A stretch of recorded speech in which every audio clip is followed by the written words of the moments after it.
Hey, what's up, everyone? The boys of Last Podcast on the Left here. Hello. Yeah. Want to tell you about our new special. We filmed it in Chicago. It was an unbelievable experience, and you can enjoy it as well. Go to www.lastpodcastlive.com. Don't forget to put the www You gotta in. get the W's in there. You do. We're going in the way back machine all the way to 2001. It's a technological glitch that we're trying to get tech support for, but still, just put in the www. www.lastpodcastlive.com. There's no place to escape to. This is the last podcast. On the left. From your grave. That's when the cannibalism started. What was that?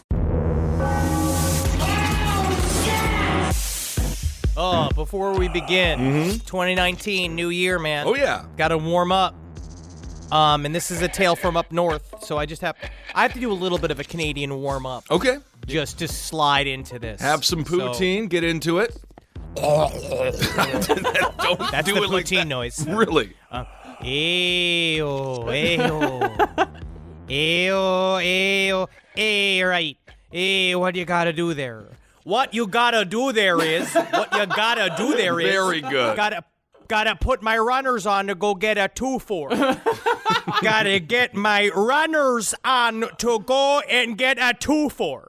You know what? You transformed into a Canadian right in front of my ears. Incredible. My tits went flannel. I know, I see that. All right, welcome to the Last Podcast on the Left, everyone. I am Ben Kissel with Marcus Parks. We also have a very Canadian Henry Zabrowski. Very loose-throated Canadian. Very loose-throated, letting the sound come out here. Hey, that's Canadian sex noise. Oh, really? Well, I didn't need to hear that. Happy New Year, everyone. Happy New Year. And we want to thank everyone who went out and purchased our live show. It's still available. www.lastpodcastlive.com. Check it out. Thanks for the great response. This is not just a commercial from 2007, but you must type in the www in order for the link to work. That is true. It is a tech glitch. Again, it is still a DIY institution that we have going here. It is indeed. All right, so why is Henry Canadian, you may be asking yourself? Well, we are traveling to the great up north. In this episode, we're going to be talking about this guy. He is extremely special as a character, Mark Twitchell. Mark Twitchell was a psychopathic Canadian cosplayer hack failure who was busted in 2008 for murdering a man named Johnny Altinger and attempting to murder another guy named Gilles Tétrault.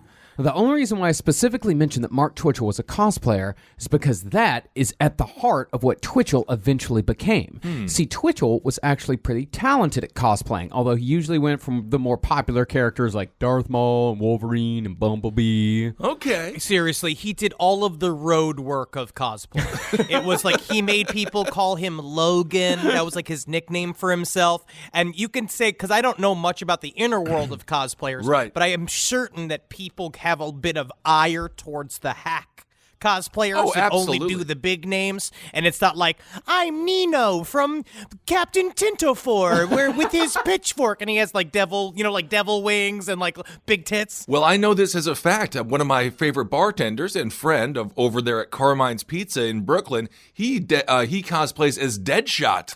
And a lot of people say, oh, are you Deadpool? He says, I'm not Deadpool, I'm Deadshot. Deadshot's pretty cool. Deadshot's pretty cool, but they do make fun of the people who are what they would call basic cosplayers. Damn. And we're not maligning cosplayers in any way whatsoever, because we know a lot of our listeners do it, and we know that the vast majority of you know that it isn't real. You're never actually going to be a Jedi, never going to be a mutant, never going to be a Transformer, but it's still fun to pretend. Are you sure about that?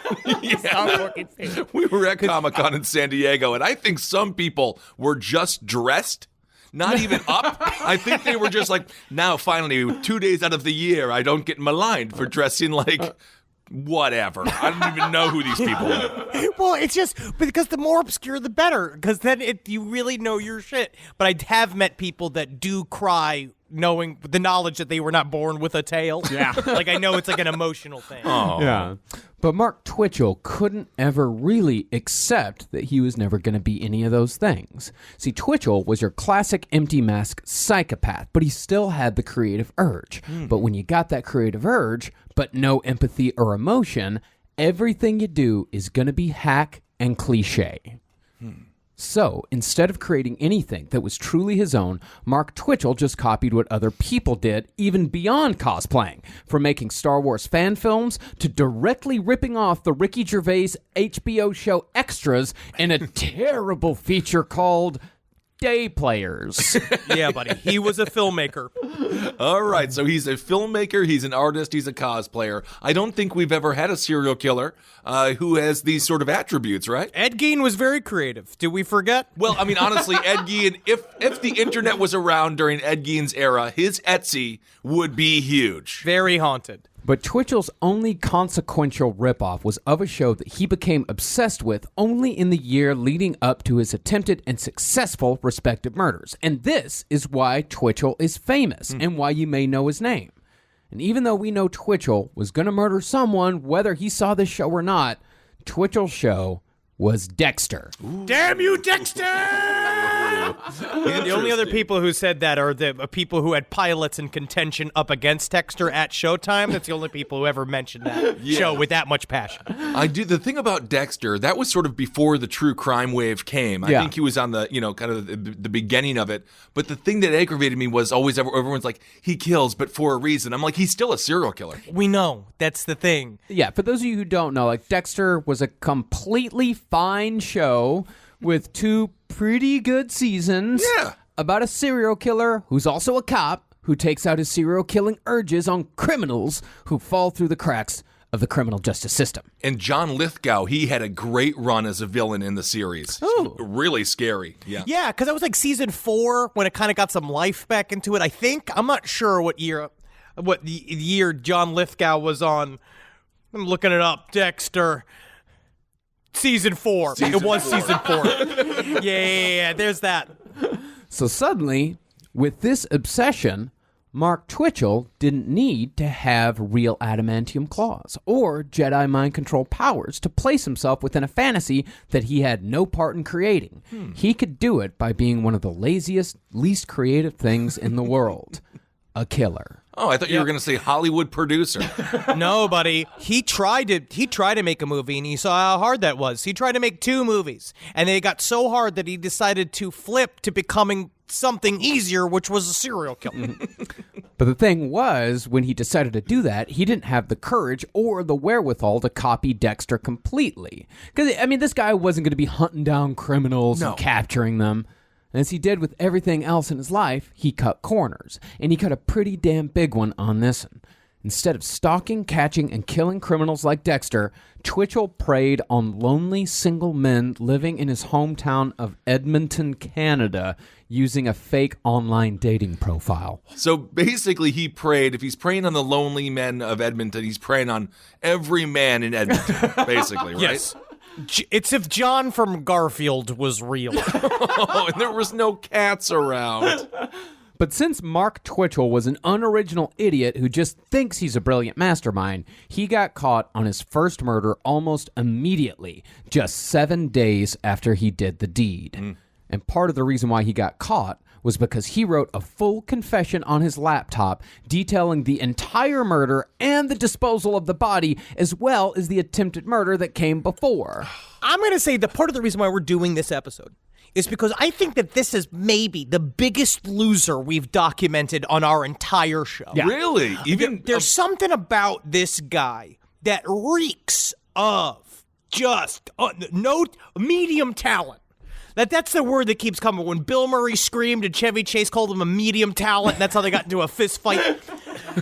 This is what he reminds me of. And he wrote a 42-page long script detailing every part of each one of his crimes that is not only hacky as fuck, not only is it just a terrible written thing, because it sounds like it's like discovering somebody's live journal. If you're from our generation, do you remember how, like, our generation, a lot of people had live journals? Yeah. And a part of it was that you did want people to see your innermost thoughts. Yeah.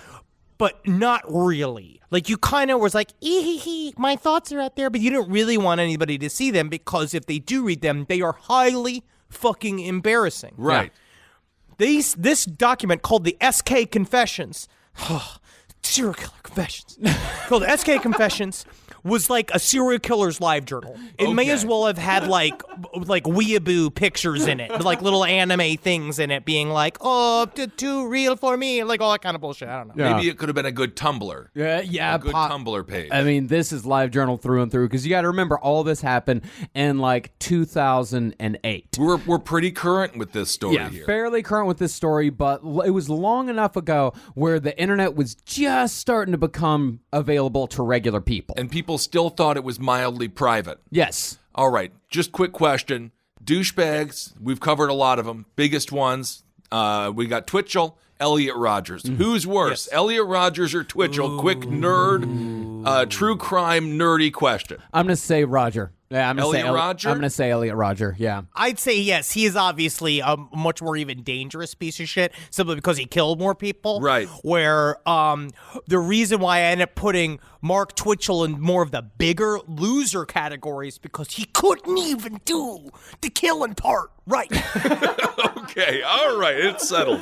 And I think the other thing about Twitchell is that like he did have some talent to him. Okay. Like, he had just a little bit, but the problem was that he was a complete and total psychopath. Right. And I'm beginning to think we shouldn't trust people who write screenplays. That seems to be the problem. Well, Henry, would you like to read the introduction to SK Confessions? Yes, and now for the inner voice of Mark Twitchell. I don't remember the exact place and time it was that I decided to become a serial killer, but I remember the sensation that hit me when I committed to the decision. It was a rush of pure euphoria. I felt lighter, less stressed, if you will, at the freedom of the prospect. There was something about urgently exploring my dark side that greatly appealed to me, and I'm such a methodical planner and thinker. The very challenge itself was enticing to behold. This realization was just the last in a series of new discoveries I made about myself. This dude, it is Elliot Rodger meets BTK. This is a perfect douchebag burrito. But just to see how a failed filmmaker became an almost double murderer, let's get into the story of Mark Twitchell, using as our main source The Devil's Cinema by Steve Lillebuen, which is a well-researched and well-written account of the whole story. Comes recommended. Okay. So Mark Twitchell was born in Edmonton, Canada on July 4th, 1979. Stealing our day. Stealing our day indeed. Now, as per Lillebuen's account of Edmonton, it sounds like a fairly awful place to live.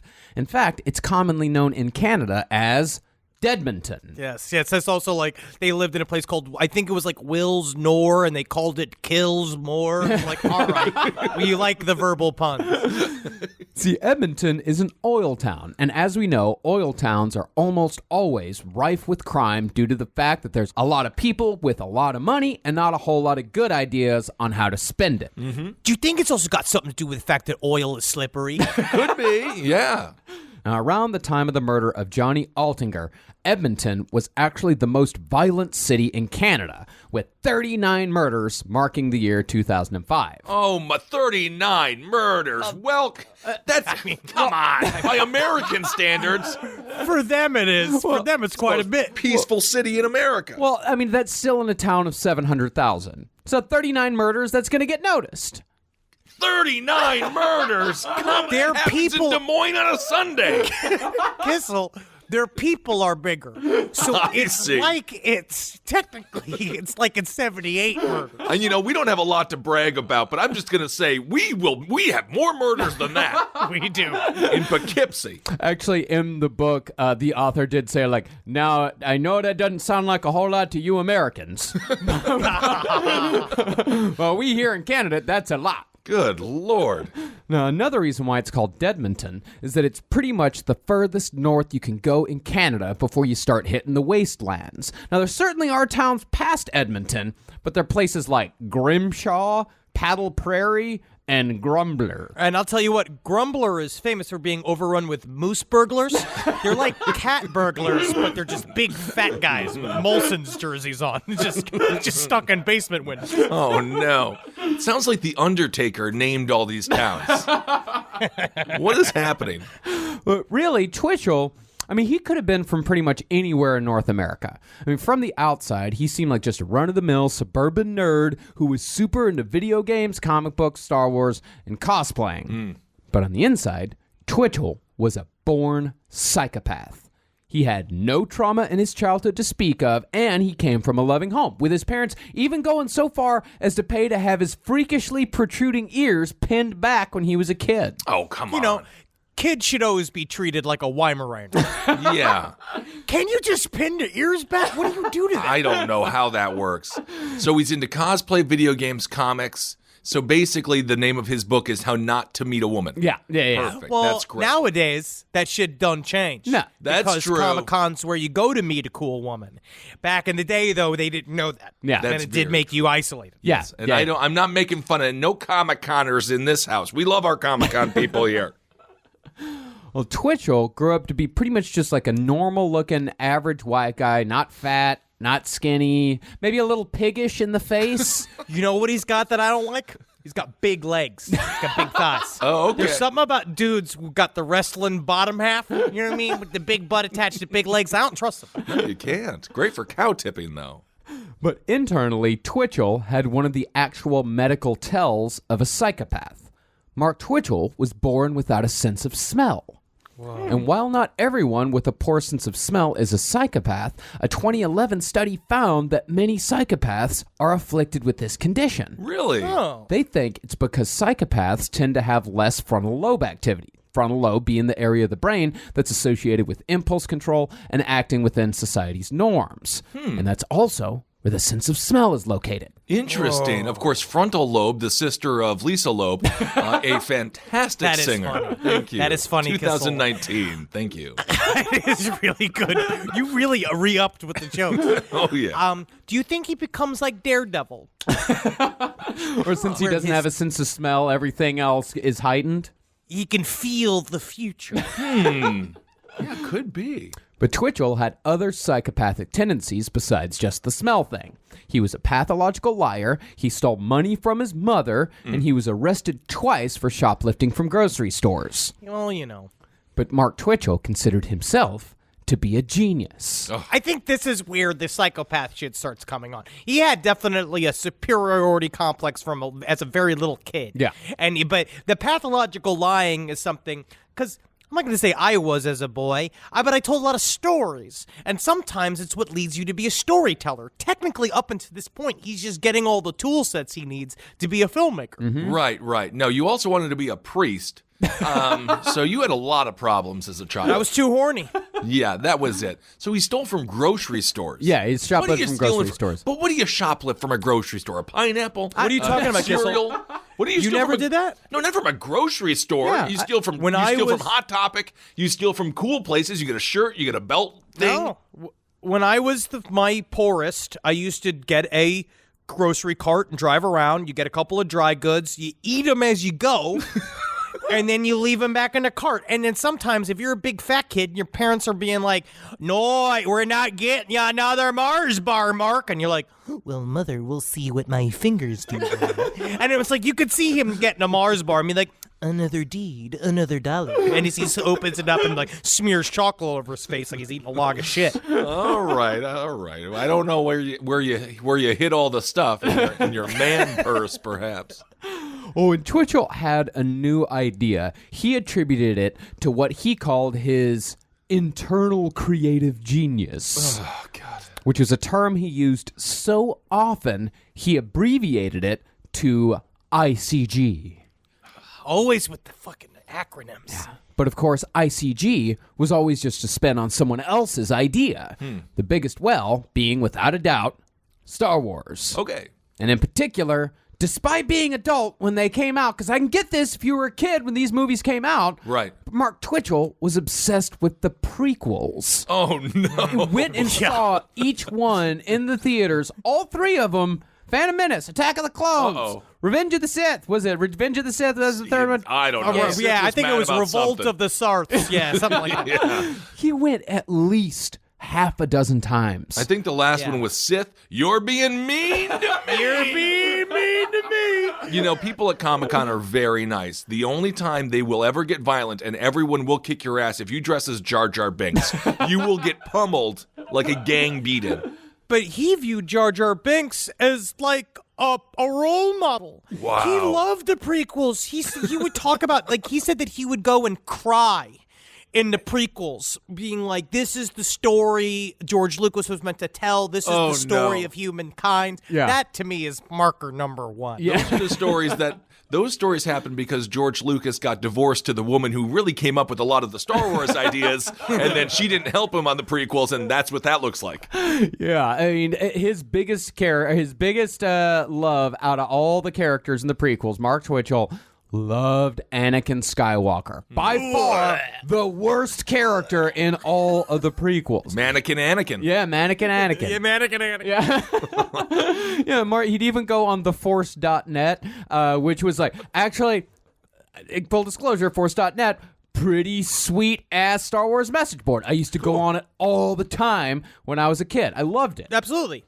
And he'd post about how awesome he thought it was when Anakin killed all those kids. He'd be like, can you imagine how much strength it took to do that? Could you even imagine? And he'd do it using goofy little screen names like Achilles of Edmonton, Grinning Fisto, or Psycho Jedi. Psycho Jedi, man. That's the one that makes me... it just sends a shiver up my spine, just imagining the manager at Hot Topic that also calls himself Psycho Jedi. Yes, they all sound like rejected wrestling names. Like when Stone Cold was talking about how they wanted to give him the name Mr. McFreeze, and he's like, who comes up with this shit? I don't know. I can see myself cheering for Achilles of Edmonton. Yeah, that's actually kind of classy. Yeah, that's pretty good. I could see myself buying shoes from a place called Achilles of Edmonton.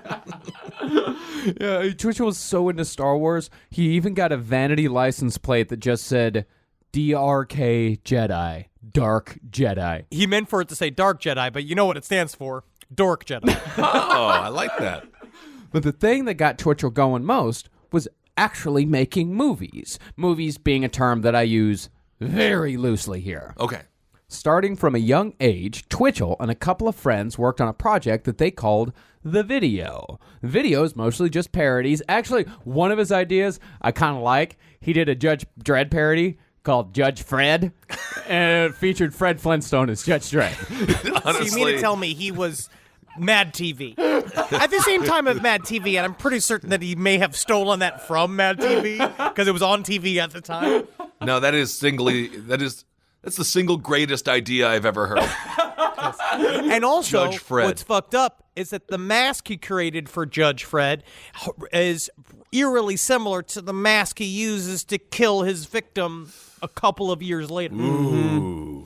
And you know, speaking of which, like Mark made all of his own costumes. He actually made a Darth Maul costume for the Phantom Menace premiere. And you know what? B+. Okay. Solid B+ on this costume. He put a lot of work into his costumes. Yeah. Yeah, his aunt taught him how to do it. If you look at all, it's a lot of detail. He spent a lot of time. Oh, yeah. Again, if he had just kept to it, you could have ended up working in the special effects world. You could end up working in the costume world, especially now that there's a big bump in film production in Canada. And fan-made films, of course, those are real popular. Yeah. The thing with cosplay is every time a cartoonist draws your favorite character a little differently, you've got to upgrade. Because I was talking to my friend about it who plays Deadshot. Deadshot came out with a new comic. He's got a bunch of new trinkets. He's got to upgrade. Shit. So it's not easy. But, of course, the allure of the internet always drew Mark Twitchell back, especially in the early days. See, back in the late 90s, early 2000s, the internet was a much different place than it is today. These days, everyone's got the internet. But back in the year 2000, it was mostly populated by people like me, Henry, Mark Twitchell, and his first wife, Megan Castorala, who was nothing more than just a sweet, naive girl from Colorado Springs. Oh. Yeah. The two of them met in one of the internet's many chat rooms and soon began an internet romance. Emails turned to calls, and eventually Mark Twitchell impulsively asked her to marry him over the phone. Classic psychopath move. Well, that is so romantic. Well, it's just they didn't ever meet each other, and then he asked her to marry her, and then that poor woman was just like, yeah, like, she's such a sweet lady. If you see the interview with her, she's so nice.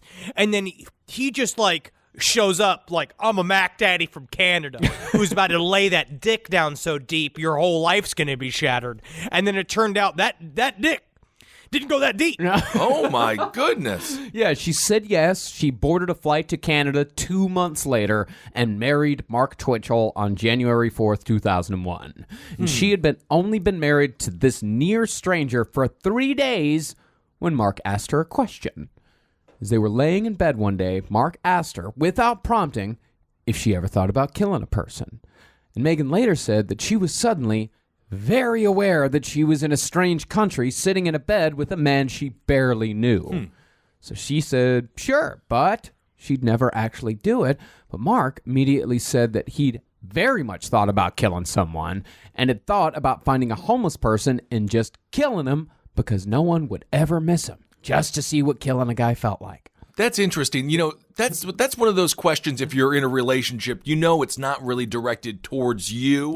They want to tell you. It's like if you're in a relationship and one of the partners is like, have you ever thought about having a threesome? You know, and then in reality, you're like, no, I would never. And then they're like, oh, yeah, me neither. You know. Now, this was in 2001. This was 7 years before the murder of Johnny Altinger. And this guy... You know, Mark Twitchell, he was going to murder someone no matter what. But Megan, she tried sticking it out. And eventually, Mark Twitchell moved with her to America and got a job as an appliance salesman, which he was actually very good at. He was a great salesman. Okay. A lot of psychopaths are. But Mark still spent most of his time on the internet. In fact, Megan would sometimes catch him online pretending to be a woman because Mark thought it was fun. It was actually one of his hobbies. Yeah, if it becomes your hobby, that's when it's a big enough a... That's a red flag.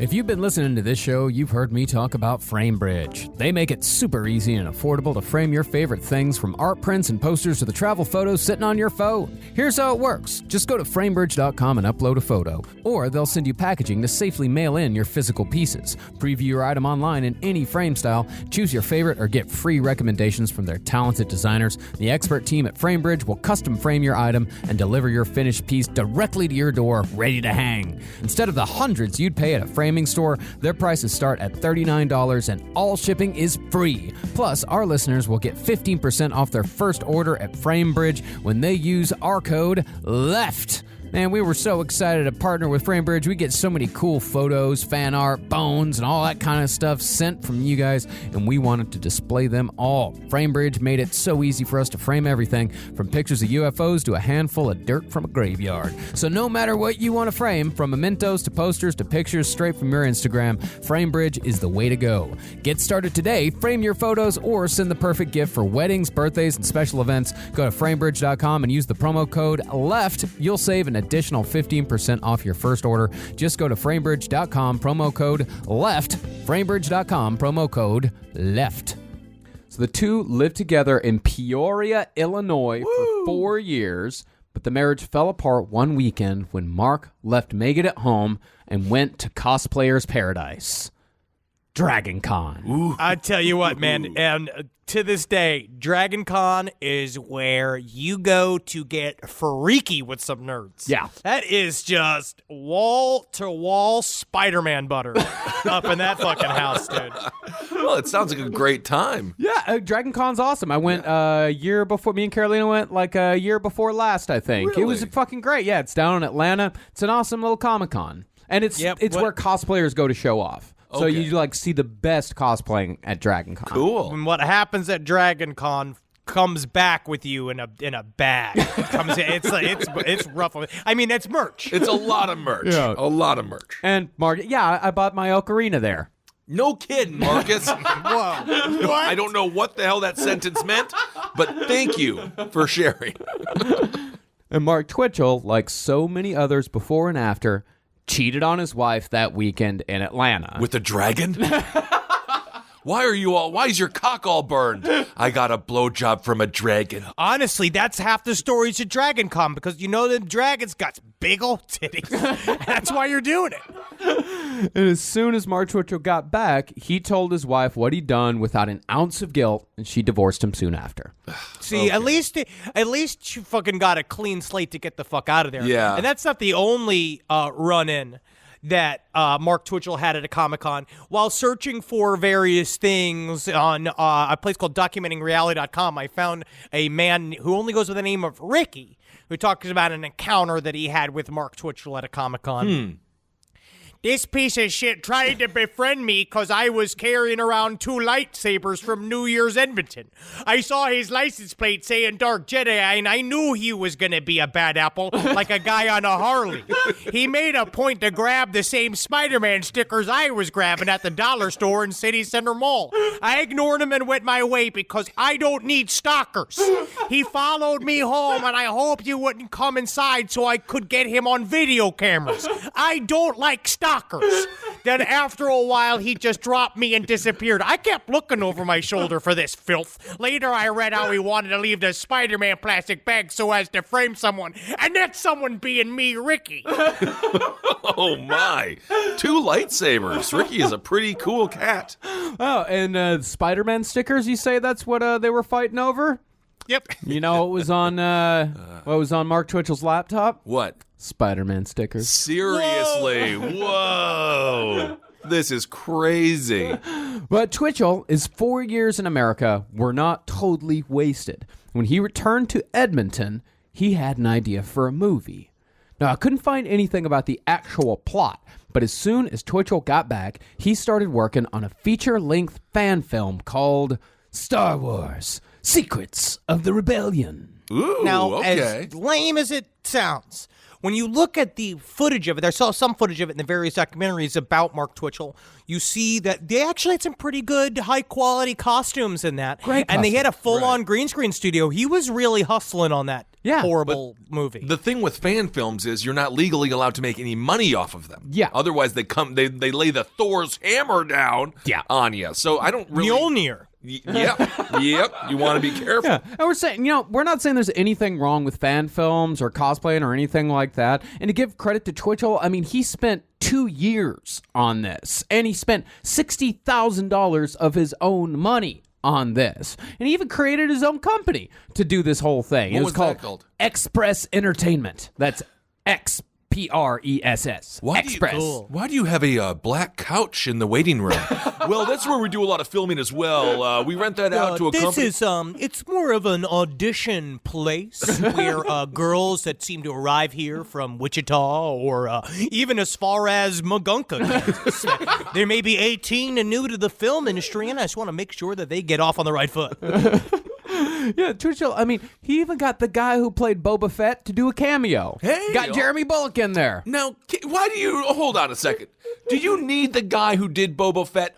Isn't he covered the entire time? Can't anyone just do that? This is a good point. And that will come back around again and again in every remake, being like, we don't need the real original Jason. Are because you he's in America. 5'10"? You got the job. But I will say, in order to even get Boba Fett to do the movie, he had to give Boba Fett final cut. He had to actually, and he's just doing a cameo, but Boba Fett still had to watch the entire thing and approve the final cut. Yeah, but still, it seemed like it was all going to work out. The Canadian Broadcasting Company, the CBC, they came out, they did a little feature on the shoot. Oh, they also do a feature called Favorite Duck of the Month, so I wouldn't give him a lot of credit. I would watch that feature every month. And pretty soon, Mark Twitchell, he was married for a second time to a woman he met on plentyoffish.com. Oh. Although, it was pretty much, it was the same thing as the time before. He met her 3 months in, I think. He, asked for her hand in marriage. They got married, and then a couple months after that, she was pregnant. Oh, my goodness. Locked in. Plenty of fish indeed. Just squirty. He had plenty of fish in his balls, I guess. I guess so. Now she's got one big old fish in her gut. Yep, she's got a big grouper in there. Oh, yikes. Man, I'll tell you what, plentyoffish.com does not look good anymore. I went on that website because I was hungry, and they didn't even sell What food. is this? Come on, Gizzle. And I had to search plentyofshrimp.com next. 2019. You don't want to see that. 2019. Plenty of shrimp. Yes. Don't go there, my Yes. friend. It ain't about shrimp, if you know what I'm talking about. God, man, it's just for tiny dicks. What's this whole Danzig page about? And things, they just kept rolling for Mark. On Halloween 2007, he won Best Costume with a Transformers Bumblebee suit at Edmonton's biggest Halloween party, the Howler. You know what, man? Bumblebee has a new movie coming out. Into the, what is it, the Spider-Verse. It's supposed to be the best Spider-Man film. This dipshit would have loved the future. Yeah, he would have. He just fucked up so bad, he doesn't get to enjoy any of the nerd shit that he likes. None of it. Yeah, now he just gets to be just mercilessly beat up in jail for liking this. And he didn't just win the Howler Halloween costume contest. He won another contest the next day at a nightclub at the West Edmonton Mall. Whoa, nightclub at the mall. Cool.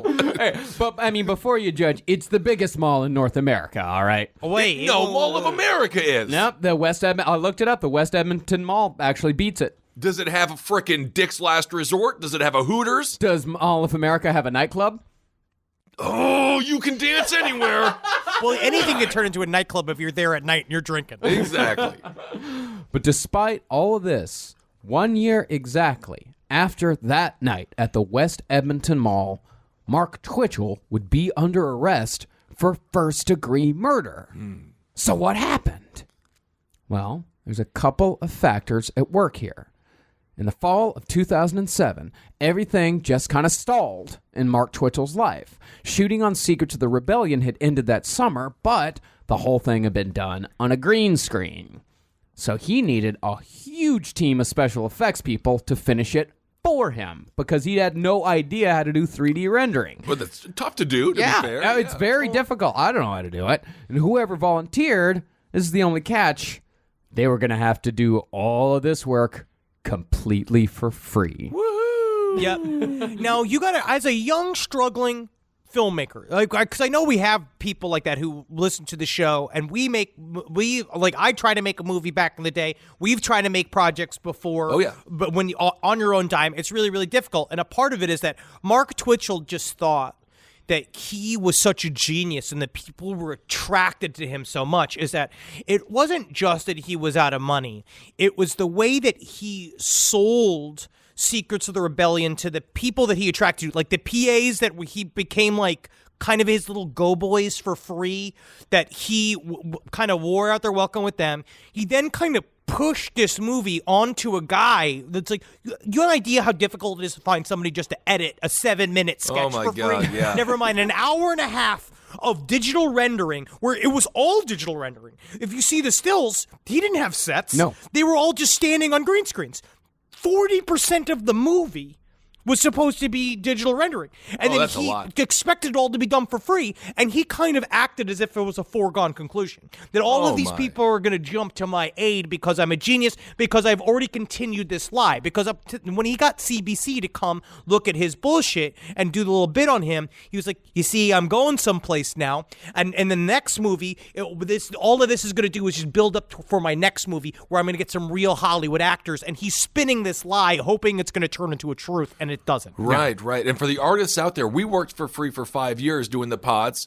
So if you have a vision and you want to work for free, you got to do it. Yeah. But this is You have to totally work for free. You have to bust out that vision for free because there's Yes. going to be nobody there to help you out. Mm-hmm. Yeah, and really, like Mark Twitchell, like he didn't even know how to be a filmmaker because the guy who played Han Solo in the movie, who was like an actual working actor that Mark hired, he was like, This guy has no fucking clue what he's doing. Yeah, they said he was really into the gadgets and the costumes. Yeah. Which I totally understand. He built really ornate costumes and he spent all of his fucking money on these killer cameras. Right. But he had no clue what the fuck he was doing otherwise and then acted as if he did. Which is common. You gotta fake it till you make it, but at some point it catches up to you. I'm just sad we didn't get to see a second film, Jar Jar Binks in the Ears of Truth, because I think that would have been great. And it's him lobbying the White House to lift the ban on the communists in the 50s. I think that's a good way to position him into a new time period. Absolutely. Hey there, guys. What's your New Year's resolutions? For me, I want to work on slowing down and being mindful. I'm so calm, so I don't feel overwhelmed by my busy schedule or what I got going on in my head, the yelling that I have going on in my head. Take it from me, goals are so much easier to work towards when you've taken the time to take care of yourself. Cover yourself in some CBD cream. Smoke a bunch of weed.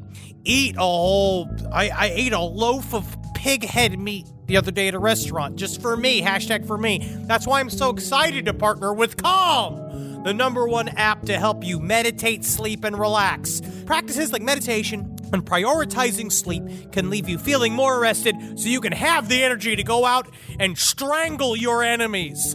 If you head to calm.com/LEFT, you'll get 25% off a Calm premium subscription, which includes hundreds of hours of programs, including guided meditations on issues like anxiety, stress, and focus, including a brand new meditation called The Daily Calm. And I'll tell you what, it's better than just me going, be calm, be calm, be calm.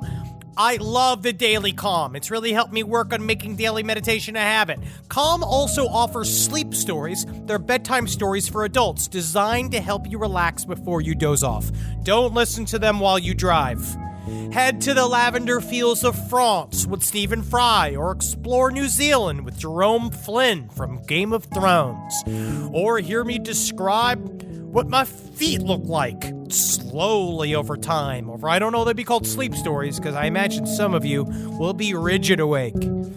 For a limited time, Last Podcast and Left listeners get 25% off a Calm premium subscription at calm.com/left. Again, that's CALM.com/LEFT. Get unlimited access to all of Calm's content today at calm.com/left. Give yourself the gift of calm this New Year's.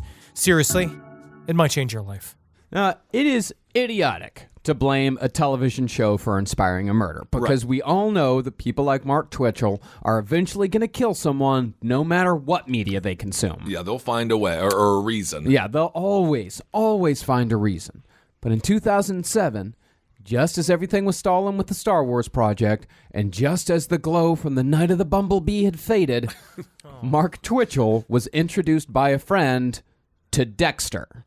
And Twitchell ate that shit up. Watched the whole season in 4 days. Get it? And then there was a bright spot. See, even though the Star Wars project had stalled, Twitchell still had another project. Day Players. Ooh. Now, Day Players, I mean, it's pretty much just extras, and that it's about extras in the film industry, but with Canadians. Right.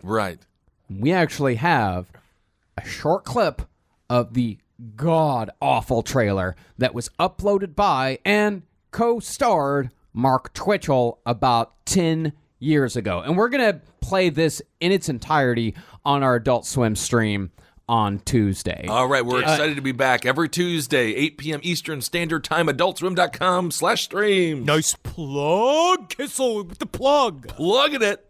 All right. What's Amy up to lately? I don't know. I was going to ask you the same question. Why would I know what Amy was up to at all? Weird. She told me what you were up to. I can't remember. I don't know why she would know that. I can't remember the last time I saw Amy. It was definitely not last night. You didn't see her last night? No. Not at your apartment? Well, I mean, you know what? Yes. Oh. Yeah. You know what? Oh. Yeah. Okay. Amy is my girl. You broke up with her, jackass. So? That doesn't give you the right to... Guys, can you keep it down back there? We're trying to keep the audio clean for the take. I don't want to have to do this 16 times. Sorry. blow my fucking brains out. Sorry. Also, whenever you go to LA, go down to a bar, not a nice one, just go to a normal LA bar, and you'll hear extras talking because it's a full profession. Yeah. And they are really upset. I heard 3 white dudes talking because now they do inclusion writers. So there have to be more diverse people in the background as extras. They are not happy. And a conversation between professional extras who are out of work is one of the most fascinating things you could ever eavesdrop on. BG artists they know more about union rules than any other human beings I've ever met in the face of the planet. They know the hours breaks down. They know what you get for bumps, depending on if you bring certain clothes. You get a bump. That's a big thing, too, is that if you have very specific, clothing choices, if you have a cop's uniform, which is, I don't know how they get this shit out the time. They walk in with a full-on cop's fucking costume on, being like, they get a bump for it. But I was like, what else do you do? And he's like, yeah, sometimes you can just pretend to be a cop. And you're like, that's a crime. You shouldn't be doing that. They know when the lunch is served, the best time to go, get in line. But yeah, that was the whole premise of the movie. That there was, and it was just there was a scene that was quote unquote crazy athletic sex that was super loud. Well, that's what a part of it. That's where that day players got really weird. Was that they said that day players started featuring a lot of sexual content, which is at the time it's strange, right? Because at this point he's hovering in sort of like a Tommy Wiseau kind of world, because Tommy Wiseau tried to follow up The Room with a comedy because he tried to embrace the people that were laughing at The Room and saying, oh yeah, it was always a comedy. So he made an office comedy that was fucking hot garbage, but he's kind of doing the same thing, but like Tommy Wiseau, who liked seeing his ass move in sex positions. He liked seeing his weird Ripley back and all that kind of shit, like force fuck a woman. He put a lot of dark sexuality into day players that turned a lot of people off. They were like, why is it like this? Why is there all this weird choking shit in this? And it's also not just entertaining to watch 2 Canadian improv comedians with just cameras on them. That doesn't work like that. They need a script. Right. Yeah. But as bad as that is, Twitchell still took the movie in front of a bunch of investors named Venture Alberta. Yeah, Venture Alberta, they're just a group. It was like Canadian Shark Tank. They were a group of investors who heard proposals each year from aspiring Albertans. And Twitchell gave one hell of a sales pitch to these guys. He had fake numbers, told these guys, give me one small investment, $1.5 million, first round, that's all it'll take. Okay. I'm going to turn that into a 10-picture, 5-year run. It's going to make you $33.9 million. That's a lot of money. That's a bigger number. Well, the problem is that what I know from Shark Tank is that when you go through the maths of what your company is going to be, you have to really figure out what it is for real. Oh, yeah. Because if not, I'll tell you what, them sharks, they put skewers in you. Oh, yeah, they will. You give yourself a $5 million evaluation. You've only sold $100,000 in a full year because you're selling socks for cats. They're gonna chew you up. Yeah. But Twitchell, he had an ace up his sleeve. Ooh. And he waited to the very end of his presentation to reveal it. He had 2 words to these guys. Alec Baldwin. Oh. Yeah, can't go wrong. You know who else was going to be in the movie? Who? Kevin Smith. Oh. Justin Timberlake. Jeff Goldblum. Oh, my God. All of them were signed on to make cameos in Day Players. The cast that makes 0 sense. That's amazing. Now, most people of Venture Alberta passed, but one guy, John Pinsent, actually signed on to buy a share in the movie and promised an investment of $35,000. Huh. Honestly, that's $35,000 of free-ass money that he just got by lying. Mm-hmm. That's called show business. Showbiz. Okay. Yeah, and Twitchell also convinced his buddy's parents to give him another $30,000, while his wife's brother gave over all the money he made working in the oil fields, which was another $30,000. Wow. Covered in pen ink, you remember in Ernest Goes to Jail? Oh, when he breaks the pen, and he's got the tissue he's eating. But I will say the wife's brother gave him this money in the most Canadian way possible.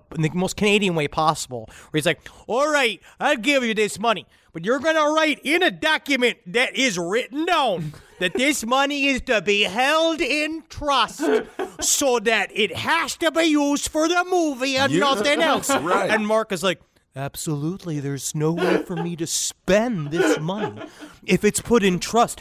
I want it in trust, and I want it in a banknote." And so they signed a piece of paper, and it's just like, you fucking rube. But even though 90 grand is a good chunk of money, That's great. It's not anywhere near good enough to deliver on Mark Twitchell's promises. Because remember, Alec Baldwin, Justin Timberlake. Good Lord. Yeah, and since he was spending all his time on day players, he got fired from his day job. Oh, the real day players. Yeah. That's sad. What was his day job? Salesman. Ah, okay. Yeah. But this is when shit started. This is when it starts getting dark. Yeah. Right? Because what we're going to see is that the bottom has fallen under on this moment of his filmmaking career. And at any point, as creators, I've had the rug pulled out from underneath me several times. And you know what then has to happen is you have to just rebuild. You just go back to doing it because you're a filmmaker, and you just kind of figure out what the fuck it is that you're doing if you can. This guy went to a worse place. Oh, absolutely. Yeah. So after he lost his job, he did what any good psychopath would do, kept it a secret from his wife, and just kept leaving the house every day for about 8 hours pretending to go to work. It's so much more difficult than just finding a job. Isn't it, though? Yes. Yeah. Yes. Then out came the Facebook. See, back See, back in 2008, Facebook statuses were all done in the third person. It's like, Marcus is going to the bank. Marcus just had a tasty burrito. Right. And so on and so forth. It was psychotic. Yes. Yes. Also, really unhealthy, Marcus. Really unhealthy. Eat some vegetables. Stop going to the bank, Marcus. What are you doing at the bank? Are you casing the bank? But starting around August, Mark Twitchell started posting shit like this. Mark has way too much in common with Dexter Morgan. Then he started his own Facebook profile as Dexter Morgan. Douchebag. Here we are. It's time to play the game Douchebag. Who's the first contestant? And he actually got a group of other Dexter fans to start responding to his Dexter Morgan Facebook statuses. Yeah, it became like a big fantasy thing. Right. People would act like Dexter Morgan was real, and then he would message them back as Dexter Morgan. All of this is the shit that you see people do. Like when you wonder, like, what people are doing on their laptops at Starbucks at 3 p.m. on a Tuesday, you're like, what are their jobs? They're doing this. Right, absolutely. Okay, so this is, I can see this. This is a social media extension of cosplay. Yeah. It's more obviously psychological. It very much makes sense. But he started messaging some of these people personally as himself. The one he messaged the most was a woman named Renee. He told her this in one message, quote, "You're not the only one to relate to Dexter. It sometimes scares me how much I can relate." But this roleplay wasn't enough. Twitchell needed to take it to the next level. And so, on August 27th, 2008, Mark Twitchell sent out a casting call for a new project born from his internal creative genius called House of Cards. Ooh.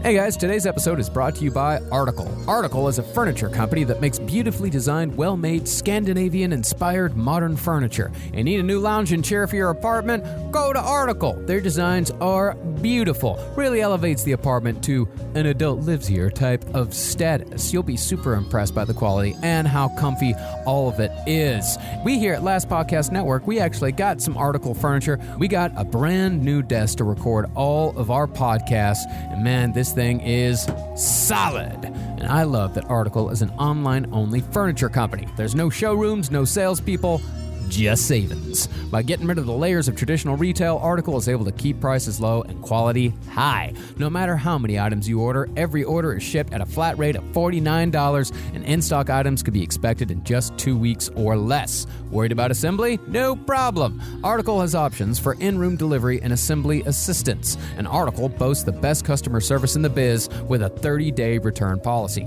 Article is offering our listeners $50 off their first purchase of $100 or more. To claim name, visit article.com/last. That's all it takes. Go to article.com/last, and the discount will be automatically applied at checkout. That's article.com/last to get $50 off your first purchase of $100 or more. Now, not surprisingly, House of Cards, it's about a cop turned serial killer, just like Dexter. And he lives in a house of cards? It's very hard to live in a house of cards. Yeah. You have to stand so still. One mistake, the whole thing goes down. Yeah, he called it a psychological thriller. Ooh. But Mark's little twist was that this killer wasn't killing criminals. He was luring cheating husbands off the internet and killing them. Oh. So the plot is pretty much married guy shows up for a date at a garage, but he's immediately knocked out by a stun gun. And when he wakes up, he's taped to a chair, and there's this crazy psycho guy standing in front of him doing that weird head tilt thing that nu metal guitarists used to always do to try to look crazy. You remember that from all those? Yeah, they always did the head tilt thing where they look like birds. I remember. So this is hostile, basically. Yeah, it's hot. Yeah, it's pretty much. And he's also, to rip another thing off, he's wearing a hockey mask with the mouth and the chin cut out, painted black with gold stripes. Okay. I don't understand the black with gold stripes choice. He did that with the judge. It started with Judge Fred. Yeah. And then it turned into this. You know what that is? That's the colors of Bumblebee. Oh, yeah. One fucking hack. He loves it. Got a little Bumblebee in it. Well, here's an example of the dialogue from the movie. This is actual dialogue from the movie written by Mark Twitchell. All right, just before we do this, I'll take the part of the person who was being tortured. Ah! Fuck! Okay. Settle down, Rodger. You have nothing to worry about. Yet. If you play by the rules, then you will live. If you don't, I'm gonna cut you up into tiny pieces and they'll never find the body. I'm gonna ask you a series of questions, and how you answered those questions, Rodger, is going to decide your fate. Rodger? Are you supposed to be Jigsaw? Okay. Okay, Rodger, settle down. Well, you sound a lot like... I'm going to check your answers while you're sitting here. And if I find out you lied to me or on any particular point, I'm gonna cut your nutsack off and show it to you. Do you read me, mister? I hear you, man. That's... Actually a line, I'm going to cut your nutsack off and show it to you. Do you read me? I like it. So the killer, he asks some questions, he gets his ATM info, and then he kills the guy. Okay. Now, the original draft of the script had the killer decapitating the guy with a samurai sword, but Twitchell's wife, who couldn't stand violence, she wouldn't let him do it. Really? Not going to do it, Mark. Not gonna do it. Not going to do it. You're not doing... Mark, what kind of nastiness is this? You're going to have his head chopped off by a samurai sword? Yes, my dear. Can't you see that is the only way for the film to end? Because if not, what is this purchase of this $300 samurai sword for? Right. So this seems it's a pretty one-dimensional film here. We got Hostel, we got Jigsaw, we got Bumblebee. It's extremely well. But that's the thing, though, is that there's a twist. What's the twist? Well, see, first of all, they compromised. Doesn't get decapitated. He just gets stabbed, but still with a samurai sword. Okay. Got to. He already spent the money that is held in trust for the other film. Yes. On that samurai sword. I mean, is the twist that the guy actually has steel balls and he can't chop them off? Whoa. That'd be pretty cool. All right, so after the killer dismembers the body and loads the parts into his car, here's what happens. Okay. I'm going to read stage directions, and Ben, I'm going to need you to play the part. Okay, sure. Do I have to look at the script? Yeah, I'm going to need you to play the part of the wife. The wife. Interior home, library, day.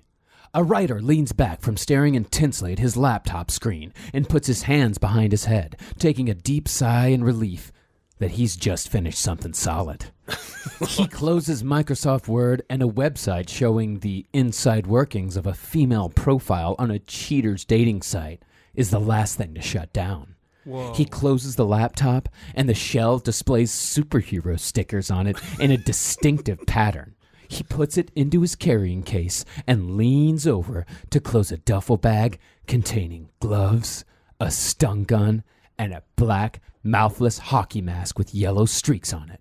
He moves to his living room and kisses his wife goodbye. Okay, I'm the wife. Okay, Yes. Off to the gym, honey? You bet. Gotta relieve some tension from sitting so long. Well, how's the steward coming along? Really well, sweetie, my huge, big-titted wife. Oh, yeah. It's true when they say the best way to succeed is to write what you know. Do you get it? I don't get it. Is he off to the gym? As the wife, I am still... Is he going to the gym? No, remember he's writing the script because see the whole thing is that the movie was the script that the guy was writing because see the movie was a movie within the movie. Why? Yeah, but the guy is really a killer. He's really a killer. He's really the killer. Why because would you take a stun gun to the gym? What is going on? He's lying to his wife. He's lying to his wife? He's lying to me? Yeah, man, he's a bad well, guy. That's the last lie he's ever going to tell. Yeah, man, he's lying. Yeah, especially to you as his wife, he'll just fucking snap his neck. You just fucking use your huge... I can't imagine how big your pussy would be if you were a woman. And you go up there and you just fucking choke him to death. Absolutely. But again, he then really did all this, which is then... I don't know really how to put it in my mind as like I know it's sick and technically dark, but it's also the lamest thing in the world. Oh yeah. Yeah, and the shoot just sounds like the saddest thing ever. Okay. Like for the kill room, Twitchell had found a disused garage in one of Edmonton's bad neighborhoods and rented it from a couple who didn't speak English, so they weren't going to ask any questions about what was going on in there. Okay. But he still needed props, specifically the stun baton. So where else would he go for incapacitating weapons but right here in America? Woo! Whoa. You're welcome, Canada. So he drove 7 hours to the border to buy one in Montana, but got stopped. For some stupid fucking reason, Mark Twitchell told the customs officer the same lie he told his wife. He said he was going to Montana to shoot a music video. But guess what you need at the border to go work in another country? A visa. Visa. Yeah. Mark Twitchell didn't have a visa. So they just said, like, okay, you got to go home. You're not coming into America. Oh, my God. Well, then how is he ever going to bring back Milli Vanilli? But there's a part of this, right, where this is, I mean, truthfully, this is where it gets dark. Yeah. Where this kind of shit, this kind of empty facade he has, where he's believing his own lies within his own world. He's created this fake work life where he's already lying to his wife 24/7, and then he has to lie to her to shoot the movie. He has to lie to her to go get all the props. He has to do all this kind of shit, and then he's now starting to believe that it's real. Right. Almost, where he's spinning off into a world of fantasy. He should have told the Border Patrol agent he's going to the gym. Because that would work. That's legal. You can do that anywhere. You can do that anywhere. You can drive 7 hours from Edmonton to go to the gym in Bozeman. Why not? Yeah. He's just... Nothing says like having a secret gay relationship about that. You know what I mean? So yeah, he just ended up ordering one off of the internet from a guy that was willing to ship to Alberta, which he could have just done in the first place. Yeah, buddy. It's also not that big of a deal. It's a stun baton. Yeah. As far as the samurai sword went, though, Mark Twitchell, not surprisingly, he already had one of those. Okay, well, of course. Yeah, that's kind of cool. And he was so attached to it, in fact, that he wouldn't let anyone else touch it during the shoot between takes. It would actually yell at people if they handled it wrong. Oh, God. According to the Devil Cinema, he would say, quote, "Don't put your fingerprints on these. The oil on your hands could wreck it." Like it's a baby bird. Yeah, absolutely. The mother will never love it if you touch it. What a psycho. And these poor actors, they were just looking for work. I mean, Edmonton, can you imagine being an Edmonton actor? Dude, one of the guys flew from Toronto on his own dime to be in this 7-minute short film. That was The Killer. And the thing was is that he had all of the pitch materials that he just had from pitching day players. Right. So he sent them all of this shit. Like, he basically sent them, like, look, I have a meeting with these people. Jeff Goldblum's going to be in our next movie. I'm going to guarantee you a spot in that movie if you can come and be in this movie. And so people that are just hungry for an opportunity, I mean, like, loneliness and desperation will lead you to do a lot of stuff. That's how I ended up on a fucking TV show getting sausage suspenders eaten off my body because I was desperate to make it in a business. Well, that was a good $250 paycheck. You could go and was. buy sausage yourself. Never show them titties for free. That's what I learned a long time ago. Absolutely. So these are just people who are struggling to get by, and he is taking full advantage of their need for attention in acting. Yeah, the victim was played by an amateur stand-up who was just trying to get into acting. He was just trying it out for a little bit. And he actually got it worst of all because he had to have duct tape ripped off his mouth over and over again because these dudes didn't know anything about practical effects. Oh, my God. And speaking of duct tape, Mark kept getting upset because the other guys were using too much. That was what they were saying, is that he was very protective over his duct tape. He was kept saying, like, you're wasting it. You're wasting it. That's a big part of their budget, I would assume, so that's important. But still, they got through the shoot, and the whole thing got wrapped in a weekend. But the thing was, just doing this short film still wasn't enough. Mm-hmm. Twitchell actually had an ulterior motive for the project. See, for Twitchell, House of Cards wasn't just a project to keep himself busy until the money started rolling in for day players. It was practice. The entire time, Twitchell had been planning to make House of Cards a reality. Ooh. It seemed like the fake reality of House of Cards just kind of overstepped his actual reality. Right. And that it's not almost... I don't know if it was... Like, practice is a great way to put it, but I also wonder if it's more of a... I'm already doing the motions. Mm-hmm. This is me giving myself permission to do a thing I've been fantasizing about for a long time, and then I get to take my rage out on the world on this in this way that now I believe I have planned perfectly. I mean, honestly, it's what Alec Baldwin is currently doing with his impression of Donald Trump when he does seriously think he could run and win president. He thinks he could win the presidency. In his mind, it is all merging together as a possible reality. Technically, what you'd call what Alec Baldwin's doing is called empty mugging. It's horrible.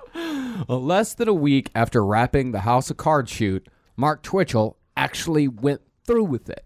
But the thing was, married men like the victim in House of Cards were going to be missed pretty quickly. Sure. So Twitchell decided, fuck it. All he really cared about was just killing someone. So he chose single men instead. But that's a huge plot twist. It's a key component. Yeah. They've got to be cheaters. Nope, oh, not at all. Because that's all he cared about. That's all he wanted to do. All he wanted to do was get the experience of killing a person. Call up Joey Greco, have him find you a cheater, and then you can do this. And the poor soul who happened to be on the other end of Mark Twitchell's fake Plenty of Fish account was a newcomer to Edmonton named Gilles Tetreault, who was just a genuinely nice dude who was having a hard time meeting new people. Oh. All he knew was that he'd gotten a message from a pretty blonde named Sheena who wanted to meet up for a date that night. Twitchell was, of course, on the other end and had chosen the oh-so-clever username Spiderwebs with 2 Z's. So this is catfishing, right? Yeah, this is catfishing. Here. Oh, and the way he put it, too, even the way he chose the pictures for her, he was like, I wanted to find a picture of a woman that would be too irresistible not to fuck, but not too hot so they wouldn't dare question the reality of the scenario. So this is what Twitchell wrote about this experience in SK Confessions after laying out why he chose lonely single men. Such was the case with the man I will refer to as Frank. That, of course, is not his real name, and I won't divulge any other sensitive details about the situation, but Frank was my very first target ever. I roped him in with a profile I was quite proud of, featuring photos of a blonde I would like to bang myself. Oh, my goodness. And this is before you could reverse image, right? Yeah. So he just found this online? He went on Plenty of Fish. He just went to a different city. Yeah, he went to a different city and found a picture of a cute blonde girl in her mid-30s and used her. Okay. And it took 4 days of back and forth between Gilles and Sheena, played by Mark, before a date could actually be set. And since Twitchell, he'd been pretending to be a woman since the early 2000s. Oh. So he was actually pretty damn good at it. These guys were none the wiser. He's very, very Dustin Hoffman from Tootsie. So finally, on October 3rd, a Friday, Gilles was all set to pick up Sheena for dinner and a movie. Now, the reason why Twitchell had chosen Friday was because he told his wife that Friday was his therapy night because, not surprisingly, things weren't working out between Mark and his wife, Jess. Not to malign therapy in any way, but if you have a therapy night, that's a lot. Like a full 6 to 10, just a good 4-hour therapy session. That's a big block of therapy. That's a lot. Like a whole night. I understand it.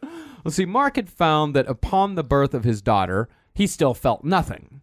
No emotions were coming in at all. And he felt himself getting more and more bored with family life. But the biggest reason why his marriage was falling apart was because of a girl named Tracy.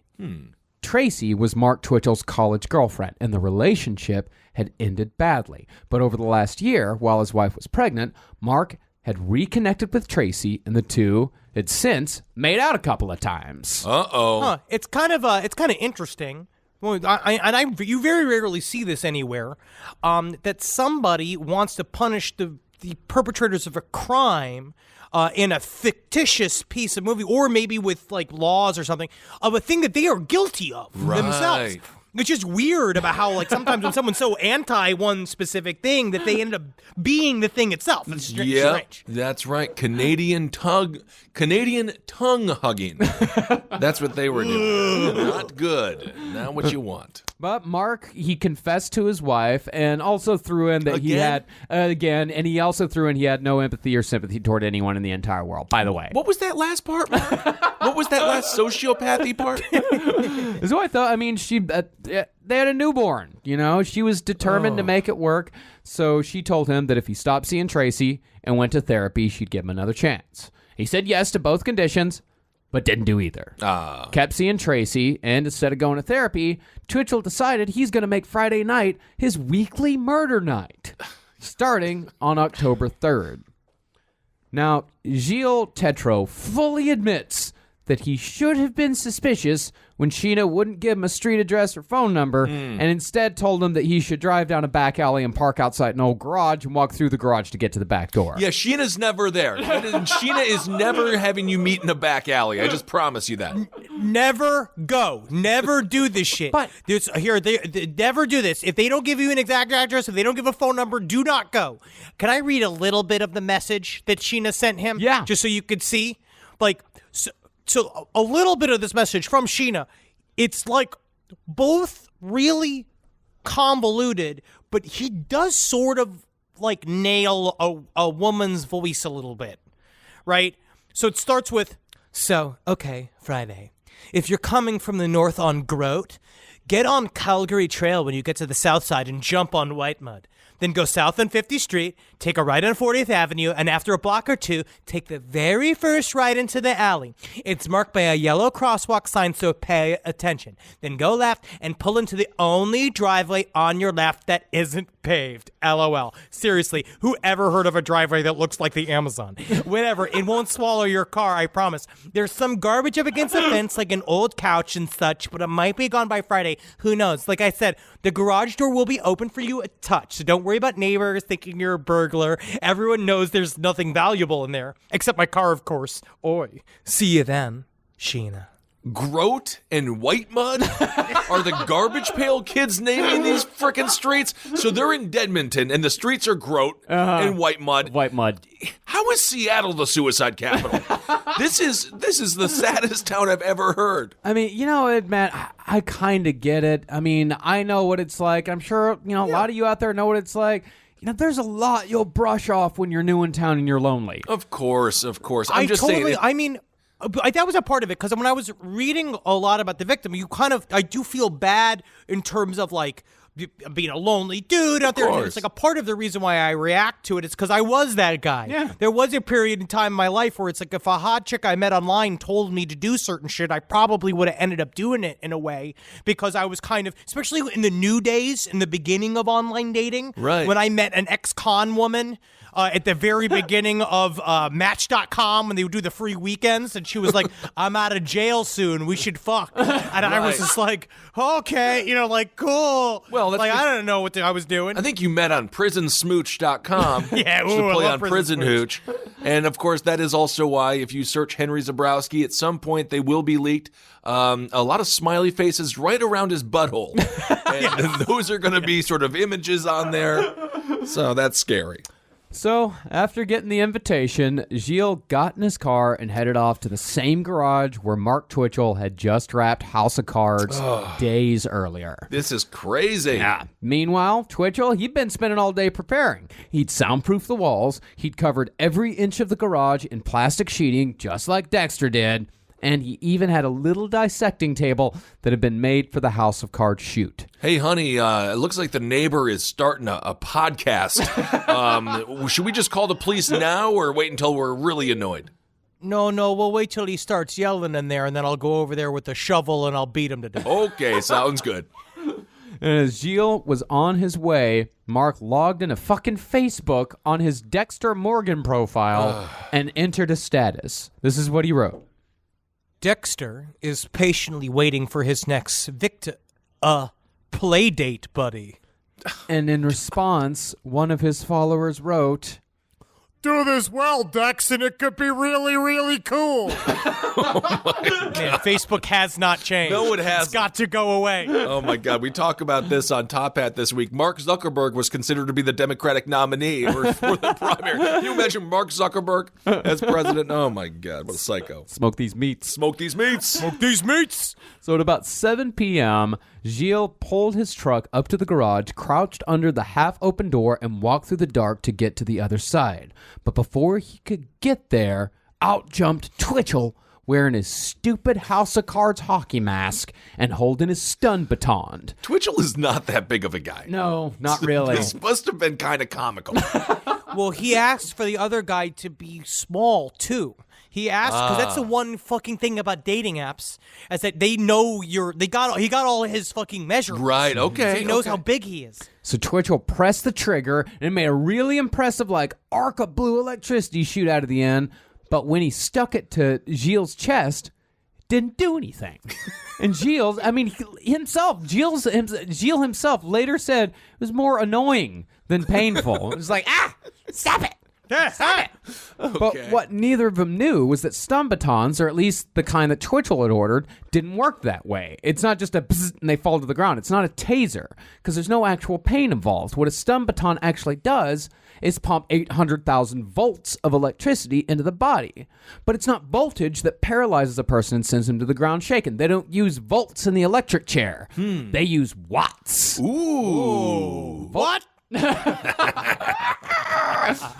my God. That's fun. See, voltage actually pumps itself through the body, making the muscles work overtime and converting blood sugar into lactic acid. And eventually, your muscles just stop working. But in the case of Gilles and Twitchell, it was not an instantaneous effect, because Gilles just pushed the baton away and started to run. But Twitchell had another trick up his sleeve.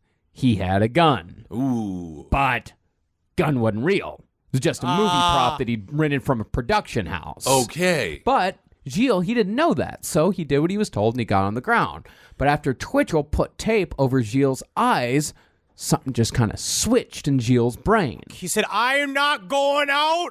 Yeah. I'm not going out like that. He started screaming that while on the floor. Good for and him. Stood up. Yeah. Good for him. All right. Yeah, ripped the tape off of his eyes. He said if he was going to die that night, he was going to die his way. There it is. Now we got ourselves a real strong Edmonton man. Get down on the ground. Get down on the ground. Hands behind your back. And he's like, I'm not going out that way. And Gilles realized, he was like, whatever's happening, I'm grabbing that gun. He took a hold of the gun. And all this came from the one that got away, and he was like, oh, shit, it's plastic. Yeah. Oh, my It's a gosh. fucking plastic gun. So he starts punching Twitchell in the face. The two of them punching back and forth. Meanwhile, he starts bending the plastic gun back to Twitchell screaming, you're gonna break it! Oh, my God. You're gonna break it! Woo, what a douchebag. He's got to get his deposit back. Of course. Yeah, naturally. All right. Yeah, and Gilles, he said when he felt that plastic gun, he said it was the best feeling he'd ever had in his life. He's a hero. Yeah, they started grappling, and Gilles, he was actually able to kind of shimmy his way out of there because Twitchell was grabbing a hold of his jacket. So Gilles, he just kind of shimmied out of his jacket and was able to roll under the still open garage door. Yeah, that's how John Candy got control of the wheel in Planes, Trains, and Automobiles again. After Well, he realized he got him to grab a hold of the jacket, and he slipped out of the jacket. Right. It's a good move. Slip out, yeah. And as Twitchell later recounted in SK Confessions, quote, he made it to the driveway, and that's when I knew I was pooched. What was that? What does that mean? You're a half dog? What happened? But Gilles almost didn't make it. When he tried to stand up and run after getting out of the garage, he found that he couldn't because the stun baton had finally done its job. Oh. So Twitchell caught up and started dragging Gilles back in. But when Twitchell let go for a second to raise the garage door, Gilles' strength returned and he took off running. All right. When he was first crawling out, a couple of people walked past, and he was like, help me, get in my truck.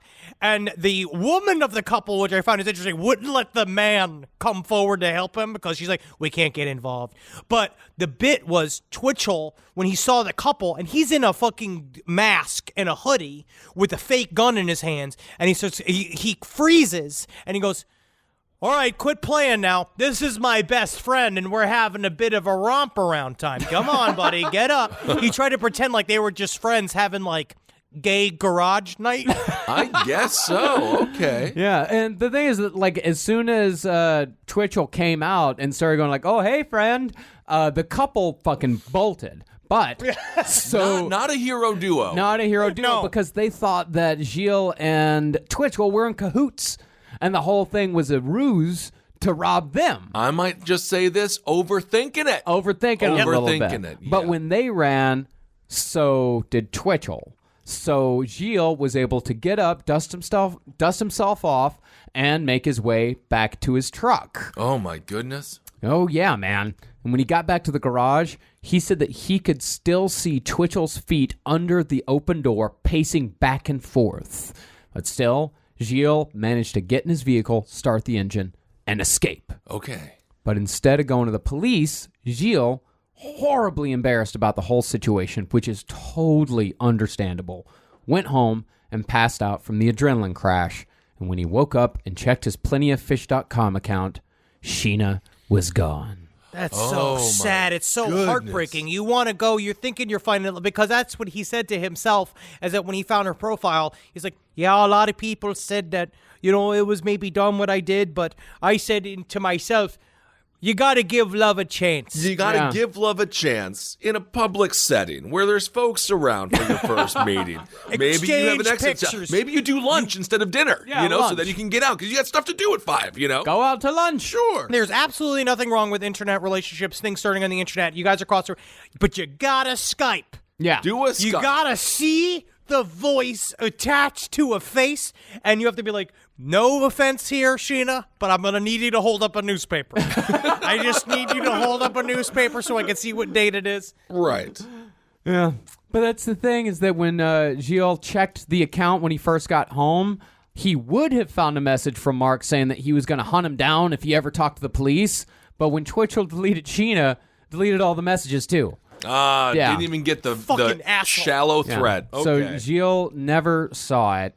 And then that is where we're going to end this episode. And we'll come back with the murder of Johnny Altinger next week when Twitchell is actually somehow successful. Mark Twitchell. This is I gotta say, really fascinating story. And it's it's one of the stories that is so current in pop culture. It's really fascinating. Man, we talk time and time again about the power of nerds and what happens. Because, we had a good time kind of joking about the lead up to this first thing and this kind of thing going wrong. But it's very interesting to see how easy the decision it was for him. Right.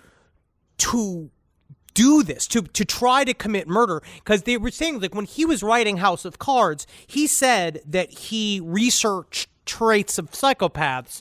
And it's a weird thing about the chicken and the egg of people that end up identifying as psychopaths or people who are diagnosed as psychopaths. It's almost like it's psychopathic to look at the symptoms of that disorder and say, oh, that's me, I want those attributes. Yes, if you see someone looking at the psychopath test and you hear them saying, check, check. That is not someone to be trusted. Yeah. Because it's weird, right? Because in a way, I always kind of trick, because we talk about this all the time in terms of like people play their own games with themselves, where in down deep, you maybe know that there's something empty with you, but you just assume you're normal like everybody else. But as soon as something gives you permission to be crazy, there's like a feedback loop inside of his own mind where he saw all of this shit about being a psychopath, and he's like, that gives me my fucking get out of jail free card no matter what. Interesting. And if you are an actor out there, unless you see Jeff Goldblum, he's not in the movie. And if you have to go to Edmonton and the budget is $90,000, he's not in the movie. Jeff Goldblum will say a lot of shit after one of his jazz shows in LA. He will respond to emails, especially if you're sending him an email as Sheena. He will respond to you because he's Jeff Goldblum, but do not believe he will be in your film until he shows up on set. Absolutely. The day that he's supposed to arrive, or at least gets to the airport, because then it's a whole thing. But I ask a message to filmmakers out there that don't let this man's tale dissuade you. No. From trying to make your art. You got to keep pushing, man. You got to fight for that inch. Right. Well, I hope it dissuades you from being a serial killer. Yeah, but, you know. I think it should. Yeah, I think it should. That's for sure. Well, speaking of movies, we want to thank Fangoria. We had a great chance to be. We were on the cover. Our name was on the cover. It's a huge fucking dream. It was Amazing. awesome. Our name was on the cover next to Tom Savini. It was so cool. And Joe Bob Briggs was on the cover. They gave him the picture, of course, because Joe Bob's a legend. Yeah, Monster Vision, man. Of course. So check out the new Fangoria. It's a little bit pricey, but the thing is, you can't get the content online, and it's high quality. Great quality. It's great quality. So check out the new Fangoria, and we'll be doing a signing. What is it, the 19th? 17th. We'll be doing a signing January 17th from 6 to 8 p.m. At Forbidden Planet. Yeah, over in Union Square. Yes. It'll be me and Ben. Yes, Henry and can't make it, but it'll be the two of us. Us New York boys are coming. Yes. Yeah, the New Yorkers are going there. But honestly, the first issue of the Fangoria, the new run, was fucking fantastic. So good. It's thick as shit. Yep. You could beat a cat to death with it if you want to. I'm not saying you should.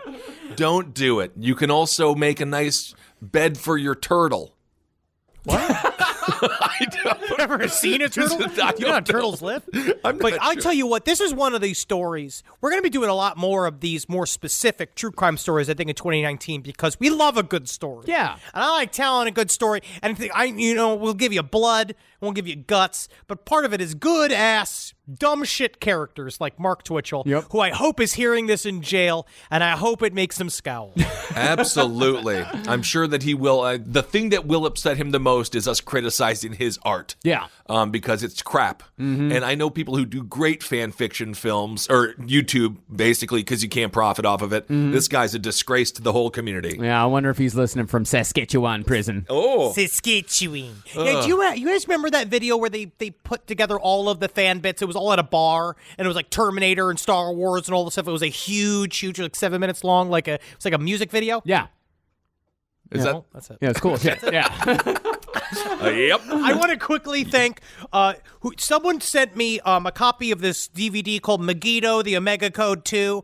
I don't know who you are, but I can't wait to see this. I don't know what the fuck this is. And I also want to thank Amanda Rizzi for all the pictures of Plainfield and of Ed Gein's father's grave. Oh, nice. Okay, very And the nice. alien, it's the butt-ripping alien jerky that she sent me, which I'm afraid to eat. But thank you. It sounds great. And again, thanks to everyone who has bought our specials so far. $6.66. Don't forget to type in those 3 wonderful letters from 2001. www. Worldwide Web. www. LastPodcastLive.com. Check it out. And thank you for the great response. And that'll be there for the whole year. So, yeah, it'll be the gift that keeps on giving. And you give to our Patreon. Yeah, if you want to give us some money, you can give to our Patreon as well. Yes, thank you all so much. And the last stream is back. AdultSwim.com/streams every Tuesday, 8 p.m. Eastern Standard Time. It's always a great experience and a great time to hang out with friends. And it's so fun to have that evening with you. It's better than going out and planning a murder. Yeah. That's for sure. You're right. Yeah. If that's the bar. It is. All right, everyone. LPN. What's our Twitter? LPN? Something like that? It's at lpontheLeft.com. Okay. It's all this. No, at LP on the left is for all our bullshit. Awesome. All right, everyone. Hail yourselves. Hail Satan. Elgin. Hail me. Magustalations. 2019's going to be different than the other years. That's for certain.